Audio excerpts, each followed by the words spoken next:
nasa gitna ka ng problema ngayon, mga magulang at kapatid, maaari may problema ka ngayon. Ngunit hindi ibig sabihin na wala na ang ginagawa ang Diyos.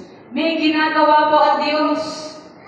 Sabi pa sa Romans 8:28, and we all know that all things work together for good to those who love God, to those who are called according to His purpose.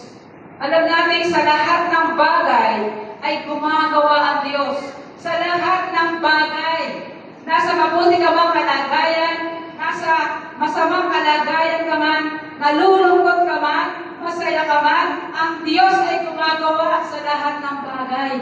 Amen? Huwag mo isipin na mag-isa ka, kapatid, may kasama ka. Kaya di mo tayo dapat matakot sa kasama natin ang Diyos. Di ba may kanta, no? Sabi niya, dumaan man ako sa ilog, hindi ako malulunod. Kasi sa hindi ako marunong kumamit, no? Dumaan man ako sa ilog, hindi ako malulunod. Dumaan man ako sa apoy, hindi ako masusunog. Bakit? Kasama natin ang Diyos. Amen? Ako tuwa ako sa awitin na yun eh. Ang ganda, no? Ano man ang problema mo? Hindi ka dapat nalulungkot.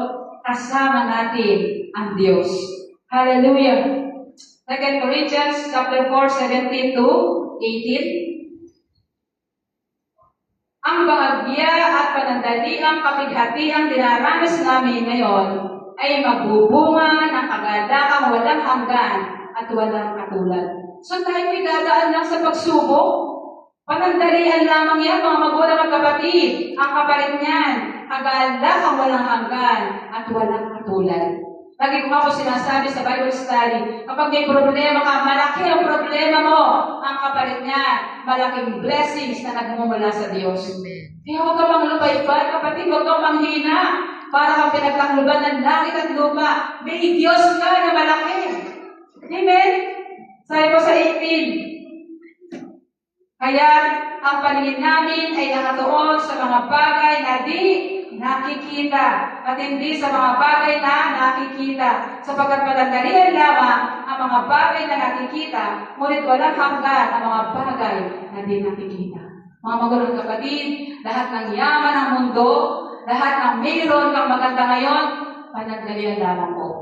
Dapat focus tayo sa ating Panginoon. Kung ngayon man, sagat ka sa mabuting bagay, huwag kang malungkot. Kasi pagdating sa langit, walang hanggang kagalakan. Imagine niyo po, ang daanan mo doon ay ginto. Ang kalsada ay ginto. Kung ngayon man, tumutulo ang bahay mo, kapatid, may mansion ka sa langit. Ang sabi sa ibang version, may mga silid sa langit. May mansion sa ibang version. Kaya kung tumutulo man ang bubong mo ngayon dahil maulan, huwag kang malungkot. May inihanda ang Diyos kayo sa langit. Amen. Amen? Di ba kayo excited? Huwag kang umiiyak kung tumutulo ang bahay mo. Meron kang magandang bahay sa langit. Dahil ang Diyos maganda po ang inihanda niya sa mga umiibig sa Kanya. Maganda rin po na mayroon ka dito sa lupa. Pero huwag kang malungkot kung wala ka. Kasi may Diyos. Meron tayong Diyos na nag-ready na, naganda na magagandang bagay pagdating po natin sa Kanyang kaharian. Hallelujah! Palakpakan po natin ang Lord.